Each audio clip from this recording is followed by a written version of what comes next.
ஒரு பாவகம் பலவீனமாக இருக்கிறது அல்லது பலமாக இருக்கிறதா என்பதை பார்ப்பதற்கு அந்த பாவகம்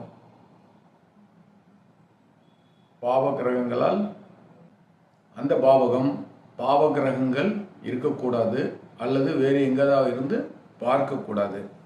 அதுபோல அந்த பாவகாதிபதியும் 6, 8, 12 மறைதல், நீசம், பகை பெறுதல், கிரகணம் அடைதல் அல்லது அஸ்தங்க தோஷம் அடைதல் இது போன்ற பலன்கள் இல்லாமல் இருந்தால் அந்த பாவகம் நல்ல பலனை செய்யும்.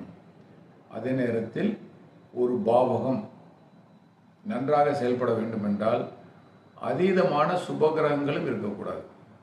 2, 3 சுபகிரகங்கள் இருந்தால் அந்த பாவகம் நல்ல பலனை தராது.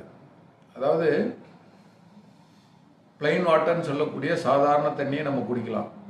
ரொம்ப கொதிக்கக்கூடிய கொதிநிலையில் இருக்க தண்ணியும் குடிக்க முடியாது. ஐஸ் நிலையில் உள்ள பனிக்கட்டி நிலையில் உள்ள தண்ணியும் குடிக்க முடியாது. அளவுக்கு அதிகமாக குளிர்ச்சியாகவும் இருக்கக்கூடாது, அளவுக்கு அதிகமாக உஷ்ணமாகவும் இருக்கக்கூடாது. அதுபோல தான் ஒவ்வொரு பாகமும் சரிசமமாக இருக்க வேண்டும். மனித உடலில் நாடிகளில் குறைதல் மிகுதலே நோயை உண்டுபடுத்தும். சமமாக இருக்க வேண்டும். ஜோதிடத்தில் அதான் அடிப்படை தத்துவம்.